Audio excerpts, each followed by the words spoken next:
Ross Tucker, Westwood One, CBS Sports, NFL, college football analyst, and former NFL offensive lineman, the Ross Tucker Football Podcast. And you can find him on social media at Ross Tucker NFL. Let me start with the Eagles. This a big deal or no big deal? Yeah, well, I think it is a big deal because the expectations coming into the year were kind of Super Bowl or bust, right? I mean, last year I thought they were the best team in the league. They played awesome in the first half of the Super Bowl. They weren't able to slow down Mahomes in the second half. They lost the game, golden opportunity to win the whole thing. And so, as you know, Dan, when you go there and you do that, the next year, all that matters, all anybody cares about is winning the whole thing. And they got a real uphill climb now. I mean, first of all, they need to win out just to be the number 2 seed and to win the NFC East. But the way the Niners are playing right now, and the Niners are going to get a bye, they would play that game in San Francisco. The Niners certainly appear to be the best team and the better team than the Eagles right now. Niners might even be able to rest their guys in week 18. Feels like an uphill climb. I would say the one thing in their favor, Dan, or maybe the two things, I still think the Eagles have a very talented roster, and they would have at least 5 more games between now and an NFC Championship rematch against San Francisco. That's a lot of time. I mean, that's a lot of time for there to be injuries or them to figure something out or them to get back in a rhythm offensively.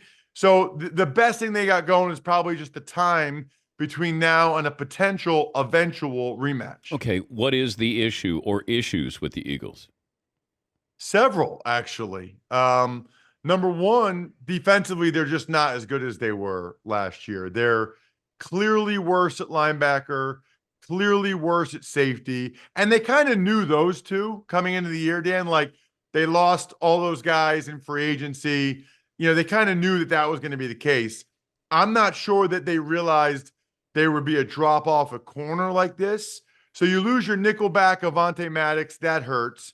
You re-sign Bradbury and Slay. I think Slay's probably still playing at the level he was last year. Bradbury's play has slipped and dropped off.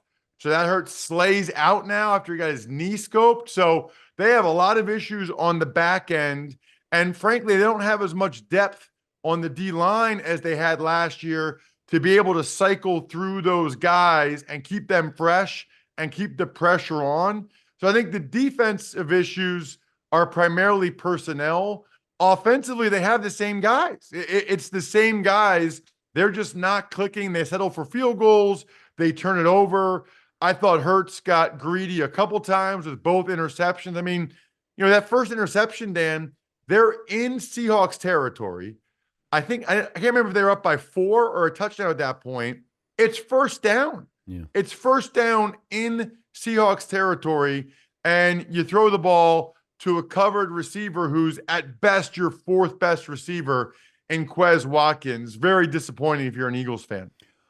When I'm watching the Buffalo Bills game, and I realize that Josh Allen is not going to be a big part of this. He's not going to throw very many passes. Now, you would do that sometimes if you're trying to hide a quarterback. This is Josh Allen, MVP candidate. But if you're Dallas, at what point do you realize all they're going to do is keep running the football, and then they can't stop the run, and then we go, well, is this the blueprint for Buffalo? We've been saying for years, get a good running game so Josh doesn't have to do everything. He didn't have to do anything. They ran the football, and they looked unbelievable. Let me start with Buffalo. Is this sustainable with James Cook?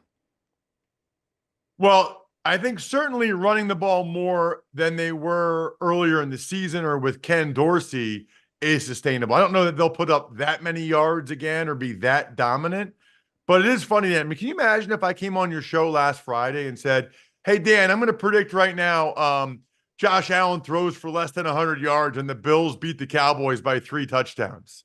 I mean, you would have laughed me off the show, right? Mm-hmm. It's wild, absolutely wild that game went down the way it did. I think it's gigantic, though. I mean, I did my power rankings today on the Ross Tucker Football Podcast. I have the Bills as the 3rd best team in the NFL right now. And people are going, oh, but Ross, they're 8-6. And I don't care. I go by what I think would happen if they played at a neutral site right now. I think the Niners are clearly the best team. I think the Ravens probably the second best team. But you look at the Bills, they should have won that game in Philly. They blew that like 5 different ways when Josh Allen was amazing. They go to Kansas City and win. They hammer the Cowboys. They are in the midst of playing top 5 teams, and they've been the better team in these last 3 games. As long as they get into the tournament, they're going to be an absolute force to be reckoned with. Explain to me a team can be so good at home and then go on the road and be so average. And that's what the Cowboys have been, or maybe below average when they go on the road. Why doesn't that team travel? Well, they got blown out by the Niners earlier in the year. The Niners have a really good team. The Bills game, I mean, they went to Philadelphia and almost won that game on the road. I have no idea what happened in the Arizona Cardinals game. None, how that's even possible that they got blown out by the Cardinals. Now, they sat a bunch of people, including some offensive linemen. I'll say this, though, Dan, because I know this look, because I played in Buffalo for 3 years. Those guys didn't want to be there, man. They look like they did not want to be there. And here's the thing, Dan. Yeah, but explain that to me. How does a professional get to that point? I've seen it before playing up there where when it's really, really cold in December, you can tell some of the other guys on the other team, they're not happy. That was like the warmest December game in Buffalo ever. Like it wasn't even that cold. And yet, if you watch the game, I've never seen so many guys that looked like they didn't even want to get off the block. It's like they were glue on the, and I want to give the Bills a lot of credit. They ran the ball down their throat, all of that stuff. But the Cowboys were sticking to blocks like glue. They were not getting off blocks. I don't know if it's because they had a letdown after the big win over the Eagles the previous Sunday night or what, but I thought it was a no-show by the Cowboys. I thought they laid an egg, and I was not expecting that.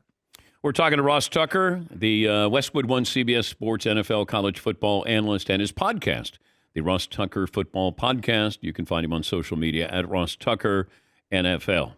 You have Eagles and the Giants Christmas Day. I think we thought that that you have the Giants and the Eagles playing each other, 2 out of 3 times, or it's 1 week apart or 2 weeks apart, that we were gearing up for this could be for the division, or, the Giants and the Eagles and battling for playoff spots here. So you got to sell that one a little bit, don't you, with the Giants and Tommy DeVito?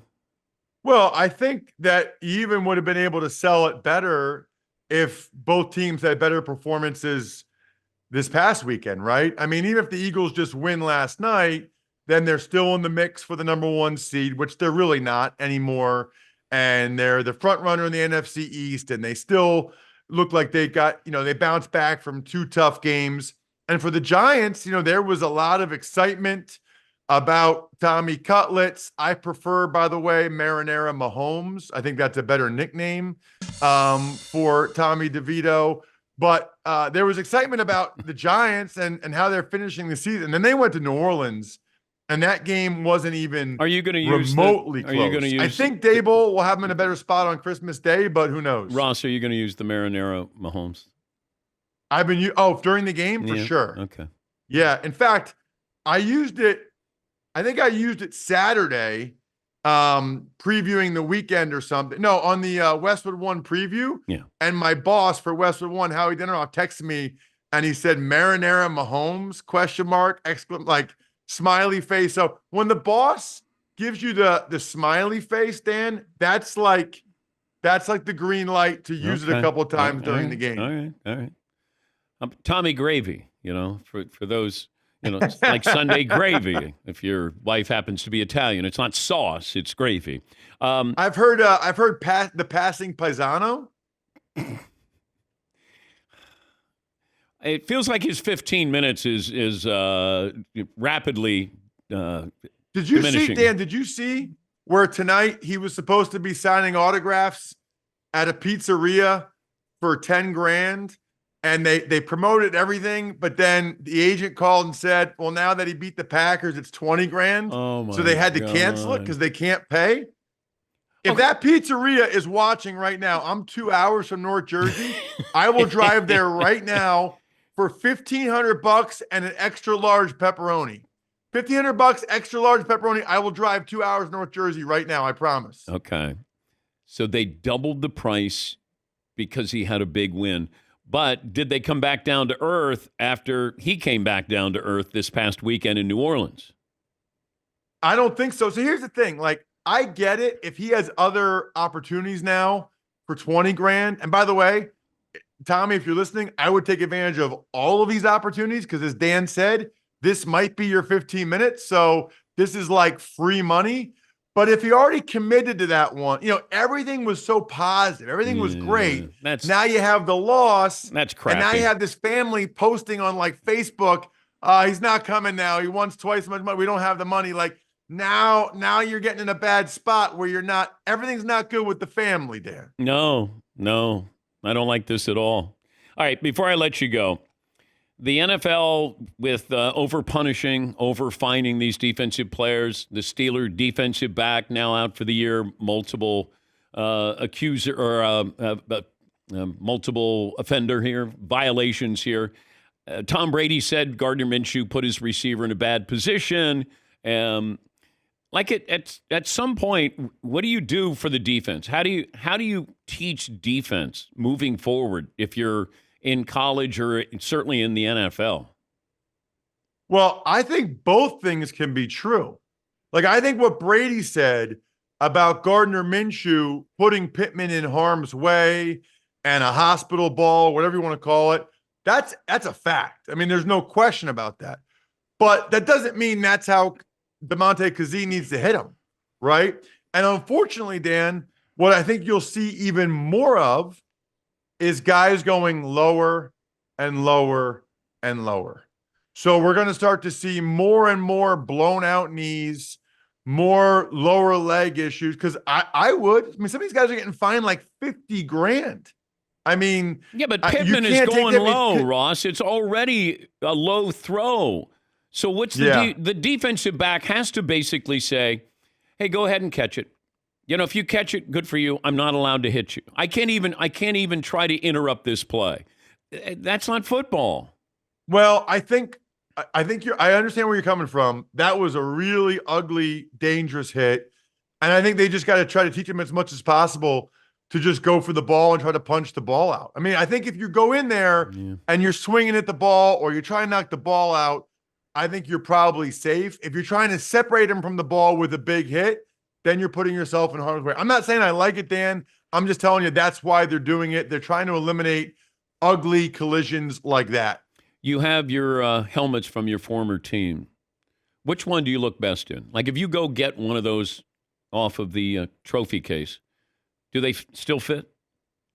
They do fit, and it's crazy how heavy they are. Would you go get one? Sure, yeah. Right. Which one do you want me to get? Whatever. I got two different Redskins ones. I got a Cowboys, a Princeton, a Patriots, a Bills. Which one do you think you look hottest in? You know what? The Cowboys is cool, but I like the old school Redskins one. Okay. I'm going to put that one on. All right. Ross Tucker, former offensive lineman.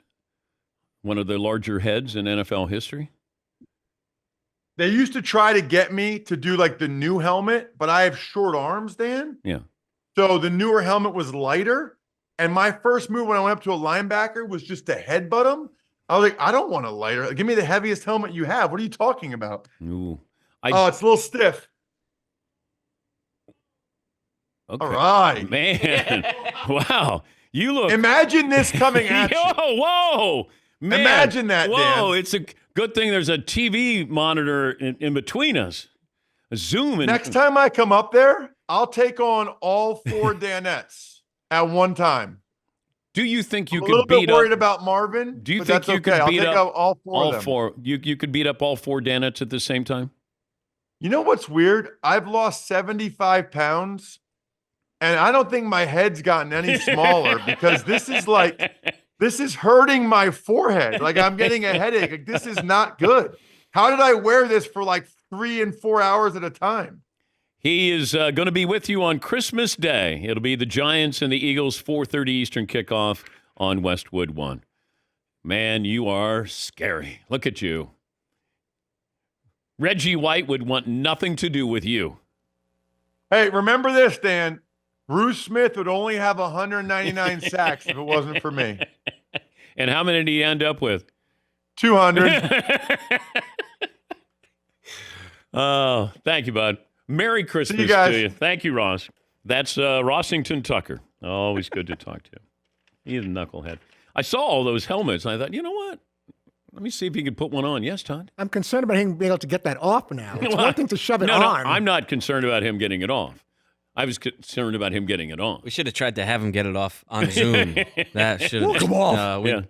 Maybe can we punch it back up? Maybe the big German is. Oh, you got the helmet off. Okay. Yay! He did it. All right. We're back after this.